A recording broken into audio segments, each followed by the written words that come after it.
નમસ્કાર વિદ્યાર્થી મિત્રો. ધોરણ 12 સમાજશાસ્ત્ર પાઠ નંબર 2 ભારતીય સંસ્કૃતિ અને સમુદાય. આગળનો પાઠ આપણે જોયો કે ભારતની વસ્તી, વૈવિધ્ય અને રાષ્ટ્રીય એકતા. શરૂઆત આપણે કરશું પ્રસ્તાવ. પાઠનું ટાઇટલ છે ભારતીય સંસ્કૃતિ અને સમુદાય. તો આ પાઠની અંદર ભારતની સંસ્કૃતિનો અર્થ અને સમુદાયનો અર્થ સમજવાનો છે. ભારતની સંસ્કૃતિ ઘણા વર્ષો જૂની પુરાણી છે, એટલે કે હજારો વર્ષ જૂની સંસ્કૃતિ ભારતની સંસ્કૃતિ છે. 5મી કે 6મી સદી એટલે ઈસુ ખ્રિસ્તની સદીથી લઈ અને 1947 સુધી ભારતની અંદર ઘણી બધી અવનવી પ્રજા ભારતની અંદર વસવાટ કરવા આવી હતી. આ વસવાટ દરમિયાન ભારતીય સંસ્કૃતિ સાથે એનો સમન્વય થયો, એટલે કે વિદેશી સંસ્કૃતિ એટલે પશ્ચિમી સંસ્કૃતિ અને ભારતીય સંસ્કૃતિનું મિશ્રણ થયું. આ જે મિશ્રણ થયું, સમન્વય થયું અને એમાંથી જે ઉદ્ભવેલી સંસ્કૃતિ છે એને ભારતના અર્થમાં ભાતીગળ સંસ્કૃતિ તરીકે ઓળખવામાં આવે છે. આપણે આગળના ધોરણમાં ભણેલા છે કે ગ્રીસની સંસ્કૃતિ, મેસોપોટેમિયાની સંસ્કૃતિ, ચીનની સંસ્કૃતિ, ભારતીય સંસ્કૃતિ. આમ વિશ્વની અંદર અમેરિકન ક્રાંતિ થઈ હતી, રશિયન ક્રાંતિ થઈ હતી, ફ્રાન્સની ક્રાંતિ થઈ હતી, ઇંગ્લેન્ડમાં પણ ક્રાંતિ થઈ હતી અને છેલ્લે ભારત અને ચીનમાં પણ ક્રાંતિ અને નવસર્જન થયું. આ સમય દરમિયાન ભારતીય સંસ્કૃતિ અને વિદેશી સંસ્કૃતિના અવશેષોનું સમન્વય થયું. આ સમન્વય છે તે જ ભાતીગળ સંસ્કૃતિ છે. એ ઉપસેલી છે આ ભારતીય સંસ્કૃતિ. જેમ ગંગા નદીનો પ્રવાહ સતત વહેતો હોય એમ ભારતીય સંસ્કૃતિ પણ સતત વહેતી જોવા મળે છે. ત્યાર પછી સંસ્કૃતિનો અર્થ. ધોરણ 10માં તમે 7 પાઠ સંસ્કૃતિના ભેળા. માનવ મનનું ખેડા એટલે ભારતીય સંસ્કૃતિ. બીજા અર્થમાં કહેવું હોય તો જીવન જીવવાની રીત. ત્રીજા અર્થમાં કહેવું હોય તો વ્યક્તિની રહેણી કરણી, પોશાક, ખોરાક, આચાર વિચાર, આ તમામ બાબતોનો અભ્યાસ કરતો બાબત એટલે ભારતીય સંસ્કૃતિ. આ ભારતીય સંસ્કૃતિનો અર્થ. ભારતીય સંસ્કૃતિમાં માનવતા, સહિષ્ણુતા, વિશાળતા, એકતા, બિન સાંપ્રદાયિકતા અને સાતત્યના લક્ષણો ધરાવતી ભારતીય સંસ્કૃતિ છે. અનેક ગુણનો સમાવેશ કરેલો ભારતીય સંસ્કૃતિમાં જોવા મળે છે. આમ આ ભારતીય સંસ્કૃતિ એક માનવતાના ગુણો પણ છે, સહિષ્ણુતાના ગુણો છે, વિશાળતા એટલે છે કે વિદેશી સંસ્કૃતિનો સમાવેશ પણ એટલો જ કર્યો છે અને એમાં પણ પાછું એકતા પણ છે. કોઈ પણ ધર્મ એટલે બિન સાંપ્રદાયિકતા છે, સત્ય એટલે સાતત્ય પણ છે. આવા લક્ષણો ધરાવતી ભારતીય સંસ્કૃતિ ઓળખવામાં આવે છે. જુદા જુદા કૌશલ્ય, જુદી જુદી વિશિષ્ટતા, જુદી જુદી પ્રતિભા એ માણસનામાં કૌશલ્ય દ્વારા વિકસી આવતા સમય જતા એ સંસ્કૃતિમાં પરિવર્તન પણ પામે છે. આમ આ સંસ્કૃતિનો અર્થ ભૂપેન્દ્ર બ્રહ્મભટ્ટ નામના વ્યક્તિએ આપેલો કે આ માનવતા, સહિષ્ણુતા, વિશાળતા, એકતા, બિન સાંપ્રદાયિકતા અને સાતત્યના લક્ષણો ધરાવે છે.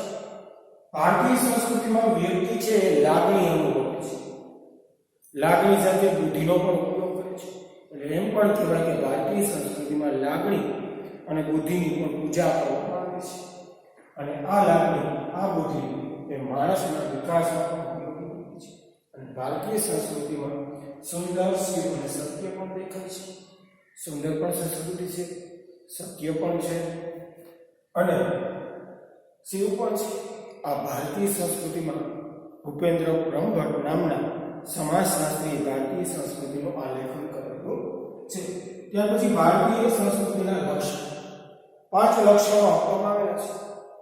એક પછી એક લક્ષણની ચર્ચા કરીએ. પહેલું છે સાતત્ય અને પરિવર્તન. ભારતની ઘણી બધી સંસ્કૃતિ ઉદ્ભવી અને નાશ પામી. ઉથલ-પાથલની પ્રક્રિયા થઈ. વિદેશી પ્રજા જેમ જેમ આવતી ગઈ તેમ તેમ જૂની સંસ્કૃતિ નષ્ટ પામતી ગઈ. એટલે કે ઉથલ-પાથલની પ્રક્રિયા ભારતીય સંસ્કૃતિમાં જોવા મળતી હતી. સાતત્ય સાથે પરિવર્તન ભારતીય સંસ્કૃતિનું લક્ષણ છે.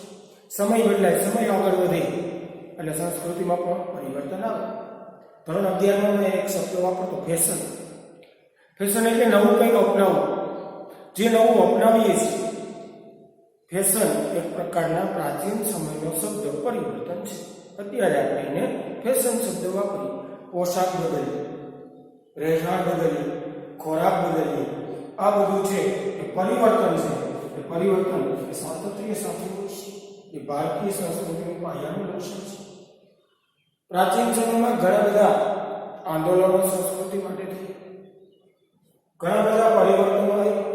રેનેસાંસ ધોરણ 9 માં ભણ્યા રાજા રામમોહન રાય, દયાનંદ સરસ્વતી, કેશવચંદ્ર સેન, સ્વામી વિવેકાનંદ આવા બુદ્ધિજીવી વ્યક્તિઓ ભારતીય સંસ્કૃતિની અંદર જે સડો હતો, જે અનિષ્ટો હતા એને દૂર કરી અને ભારતીય સંસ્કૃતિનું શુદ્ધિકરણ કરેલું જોવા મળે છે. જૈન અને બુદ્ધ અથવા બૌદ્ધ ધર્મનો પ્રચાર પણ ભારતીય સંસ્કૃતિમાં જોવા મળતો. પ્રાચીન સમયના સમ્રાટ અશોકે પોતાની સંસ્કૃતિનો ફેલાવો વધુ પડતો ભારતીય સંસ્કૃતિમાં કરેલો હતો. ક્રાંતિકારી પરિવર્તનથી સમાયોજન છે. ભારતીય આઝાદી માટે લડત લડતા. આ સમયમાં પણ ઘણા ક્રાંતિકારીઓએ ભારતીય સંસ્કૃતિનું સમાયોજન સમયે પરિવર્તન જોયું. ત્યાર પછી વિવિધતામાં એકતા. જાતિ, જ્ઞાતિ, ધર્મ, ભાષા, ઉત્સવો, કલા, નૃત્ય, સંગીત આ ભારતની અંદર ધર્મ પ્રમાણે અને એની જ્ઞાતિ અને જાતિ પ્રમાણે વિવિધતા જોવા મળે છે. છતાં પણ એમાં એકતાના દર્શન થાય છે. ઘણી વખત દિવાળીના તહેવાર હોય, હોળીનો તહેવાર હોય કે ઈદ હોય ત્યારે સમાન નાગરિક બની અને દરેક ભારતીય એકતાના દર્શન આવા જુદા જુદા ધર્મની જુદા જુદા ઉત્સવ, કલા કે નૃત્યોમાં પણ જોવા મળતા હોય છે. આ બધું કોના ઉપર અસર જોવા મળે છે? તો કે જે તે સમયના ભૌગોલિક પ્રદેશો, ત્યાંની પ્રાદેશિકતા અને ત્યાંની આબોહવા, આ ત્રણ બાબતો ઉપર જે તે સંસ્કૃતિનું અસરો પણ જોવા મળતી હોય છે. આ પણ એના માટે જવાબદાર પરિબળ હોવાનું કારણ મનાય છે. વિવિધતામાં નાગરિક હોવાની ભાવના અને રાજનીતિક પદ્ધતિને લીધે એકતા છે. મુદ્દો છે કે વિવિધતામાં નાગરિક હોવાની એક ભાવના પ્રગટ થાય માણસના મગજમાં અને એક રાજનૈતિકના સિદ્ધાંત વિકસે. ભારતીય સંસ્કૃતિમાં અને ભારતીય રાજકારણમાં એટલે રાજનૈતિક સિદ્ધાંતમાં આપણે ધોરણ 9 માં ભણ્યા છે. તેમાં ઘણા બધા વિવિધ જાતિના કે ધર્મના લોકો ભારતનો વહીવટ પણ સારી રીતે ચલાવી રહ્યા છે. આ વિવિધતામાં એકતાના દર્શન જોવા મળે છે. ત્યાર પછી બિન સાંપ્રદાયિક દ્રષ્ટિકોણ. ભારતીય સંસ્કૃતિ ધર્મનિરપેક્ષ અને બિન સાંપ્રદાયિકનું મિશ્રણ છે.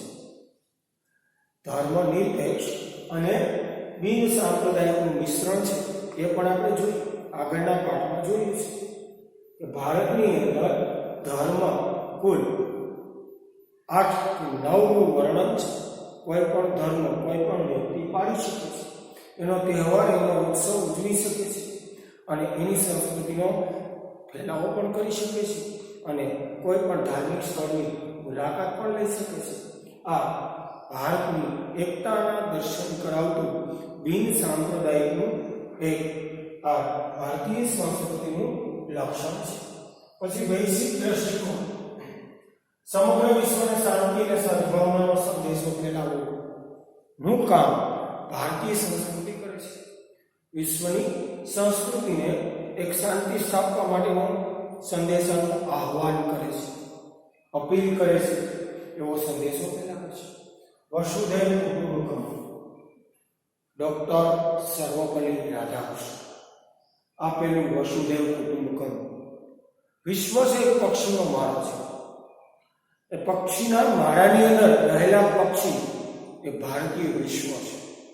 એ પ્રમાણે વસવાટ કરી, એ પ્રમાણે આપણી સંસ્કૃતિનો વિકાસ કરી તો ભારતીય એકતા કાયમ માટે દ્રઢ બનતી જાય એવું ડોક્ટર સર્વપલ્લી રાધાકૃષ્ણ સ્વીકારે છે. ત્યાર પછી છે ભૌતિકવાદી અને આધ્યાત્મવાદી. પ્રાચીન કાળથી વર્તમાન કાળ સુધી ભારતીય સંસ્કૃતિમાં જમ અને જુસ્સો જોવા મળેલો છે. પ્રાચીન કાળથી વર્તમાન કાળ સુધી ભારતીય સંસ્કૃતિમાં એક જમ અને જુસ્સા સાથે ભૌતિકવાદી અને આધ્યાત્મવાદીના ગુણો કે એની સાથે સાથે એનો વિકાસ થયેલો પણ જોવા મળી રહ્યો છે. ત્યાર પછી છે વ્યક્તિને મહત્વ આપતી સંસ્કૃતિ.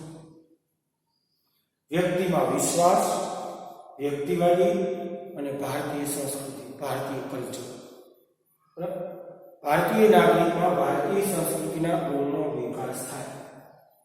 સાતત્ય, સત્ય બોલવું, વિશ્વાસ કેળવવો, વ્યક્તિ પ્રત્યે વ્યક્તિની ભાઈચારાની ભાવના કેળવવી એ ભારતીય સંસ્કૃતિનો મુખ્ય ઉદ્દેશ છે. અને ભારતીય સંસ્કૃતિમાં ઘણા બધા ઉદ્દેશો અને ભલાઈના ગુણો પણ છે. આમ 5 પરિબળો ભારતીય સંસ્કૃતિ માટે કુલ મહત્વના હોય છે. પહેલું આપ્યું છે સાતત્ય અને પરિવર્તન, બીજું આપ્યું છે વિવિધતામાં એકતા, બિન સાંપ્રદાયિક દ્રષ્ટિકોણ, વૈશ્વિક દ્રષ્ટિકોણ અને ભૌતિકવાદી અને અધ્યાત્મવાદી અને વ્યક્તિને મહત્વ આપતી ભારતીય સંસ્કૃતિ. એટલે ભારતીય સંસ્કૃતિની પ્રસ્તાવના, સંસ્કૃતિનો અર્થ અને સંસ્કૃતિના લક્ષણોની ચર્ચા આજે આપણે અહીંયા પૂર્ણ કરીએ છીએ.